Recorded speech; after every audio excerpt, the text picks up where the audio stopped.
As we all know, the Miami Dolphins have signed what they hope to be the next franchise QB in Malik Willis.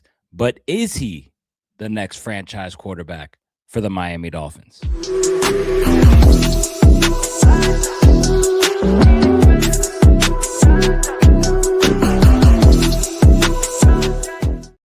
All right, ladies and gentlemen, so we've had enough time to marinate here with the new Dolphins quarterback, Malik Willis.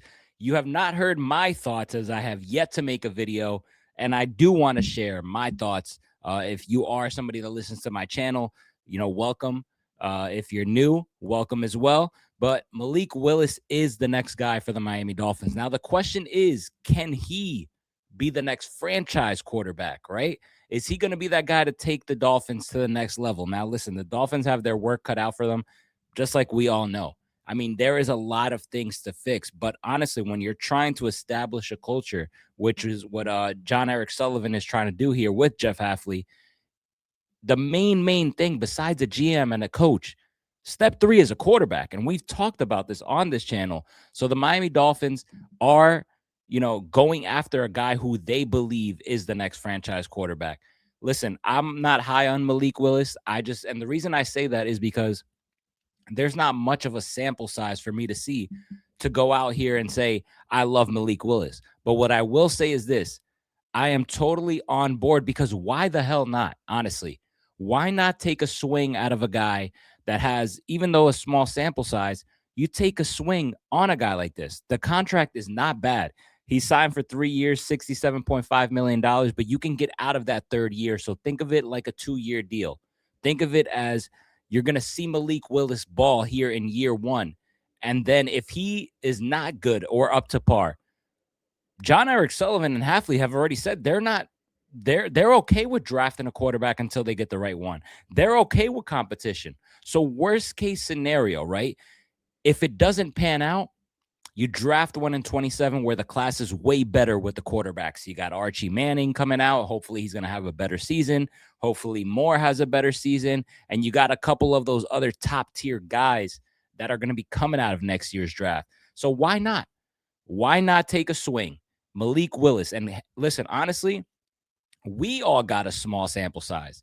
But if there's anybody that got the best sample size, it's guys that were in that Green Bay locker room, being Jeff Hafley and John Eric Sullivan. So they know what we don't know, pretty much, all right? And if they see something, we're at a point as Dolphin fans where we just have to get behind this new regime and give them the benefit of the doubt, all right? Let's not judge. Let's not jump ahead and start crapping on these moves. Listen, this is a rebuild. Embrace it. It's going to take a while to get back on track, but I honestly think that these guys have the right mindset, the right mentality, and I just love the way they're going about their business. I've loved all of the moves. I've understand all of the moves up to this point, and I can't fault them for it. I really can't. Regardless, I'm also a guy that thought Tua was the right pick, and I'm sure plenty of Dolphin fans, which I know, thought the same damn thing. So who are we to judge, right? Let's just see how this plays out, man. Malik Willis does have some nice things to his game, though. Even though a small sample size, like I mentioned, the dude's got a hell of a freaking arm, and that's something that you can't teach. You have it or you don't.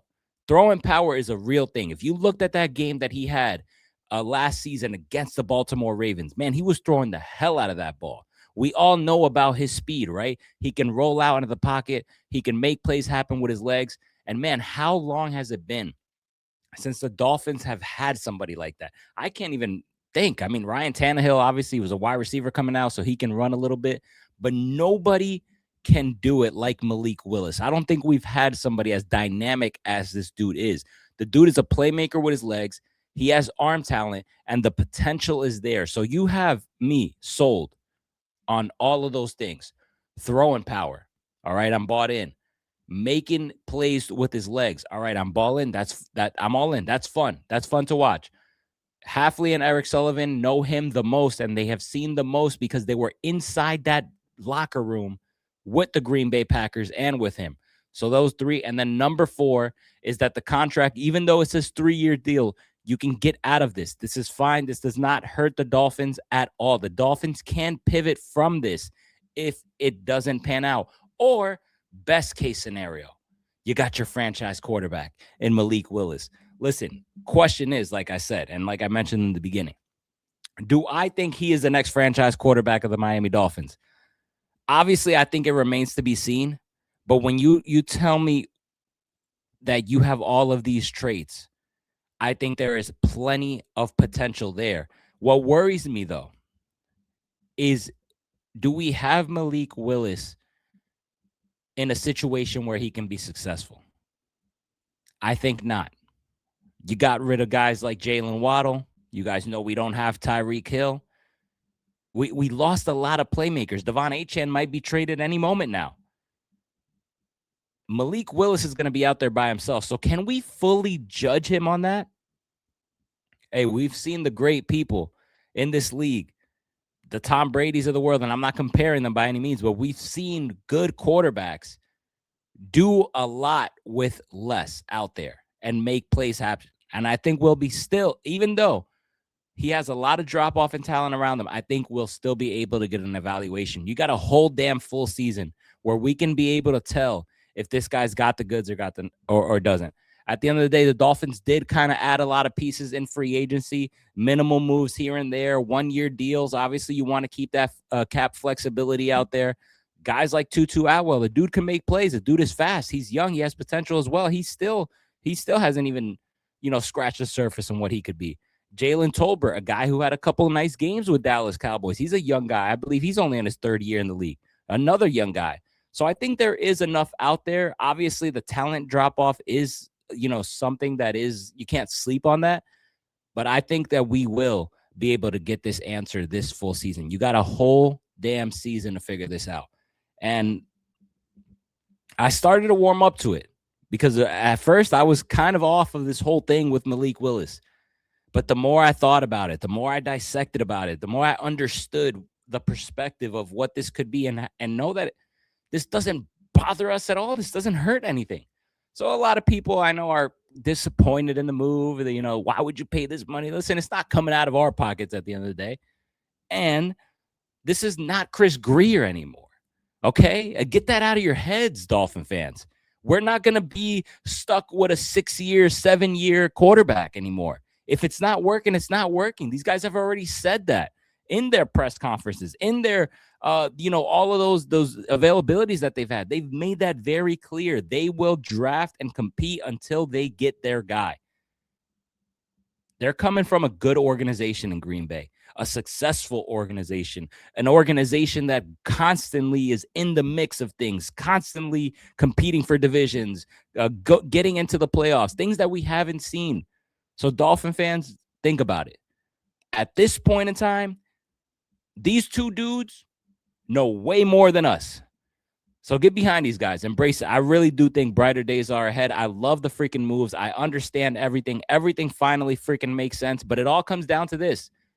Yes, Malik Willis is our new quarterback. Yes, I like it. But it's going to come down at the end of the day. So what's coming up in April? And that is the NFL draft. Will these guys be able to hit on these draft picks? Will they be able to develop these players and then retain those players that they develop? That's what it comes down to, because we know Chris Greer botched a whole lot of picks while he was out here, and that was the big thing. This is how you get your team better.